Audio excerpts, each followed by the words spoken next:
Odia authentic recipe ओडिशार favourite जहाँकि समस्त को भल लगे खाइयापाई ओडिया डालमा आम समस्त को बहुत भल लगे डालमा खाइयापाई आम डालमा को बहुत प्रकार तैयारी करथांदी केतबेले प्रेशर कुकर रे तो केतबेले कढ़ई रे केतबेले पियाज रसुण देकिना तैयारी करन तो केतबेले आइंस देकिना तैयारी करंती बहुत प्रकार तैयारी करंती।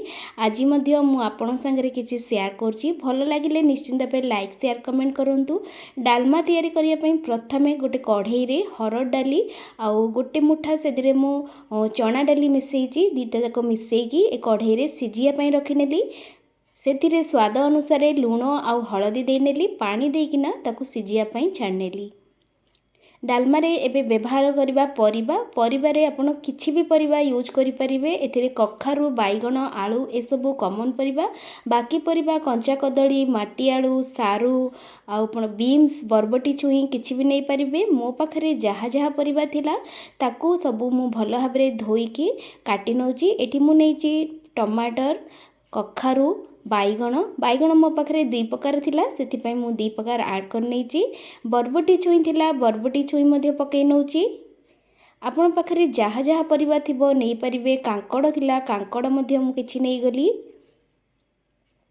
आउ ता संगे आलू आउ किछि अधिक परिबा नथिला एतिकी परिबा को नेकी डालमा प्रस्तुत करिवि।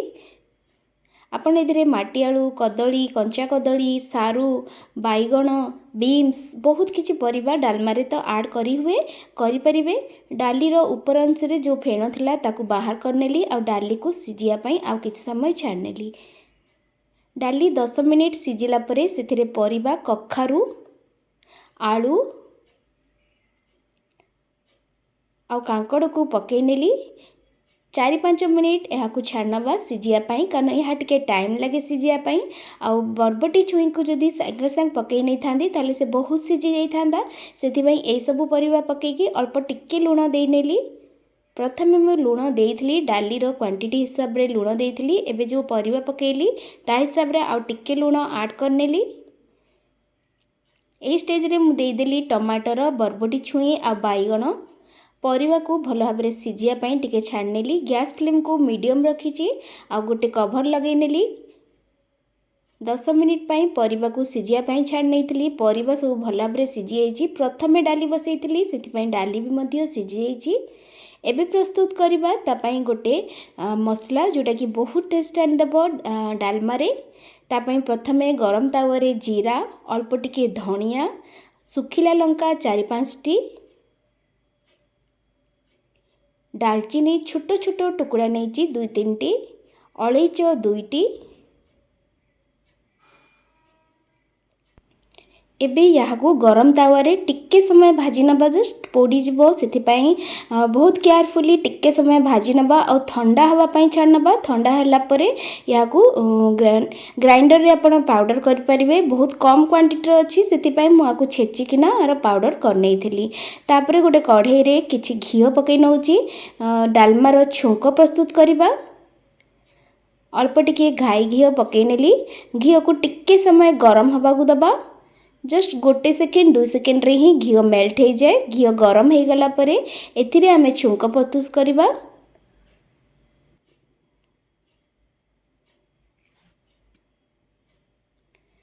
गरम कढ़ई रे पकई नेली अल्प टिके जीरा 2टी सुखिला लंका और डाली रे जो टमाटर पकई थिली ए स्टेज रे पकई नेली बाहर करके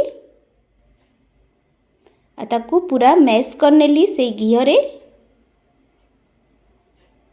एई भली थरे छुंक प्रस्तुत करंतु बहुत बढ़िया वासना आसी थाए डालमारू।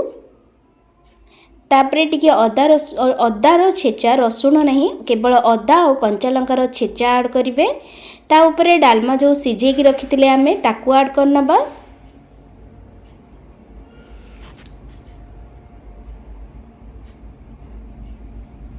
आउ सांगे सांग कभर दे दबा जद्वारा घीर स्मेल डालमा रे रही जाई थाए।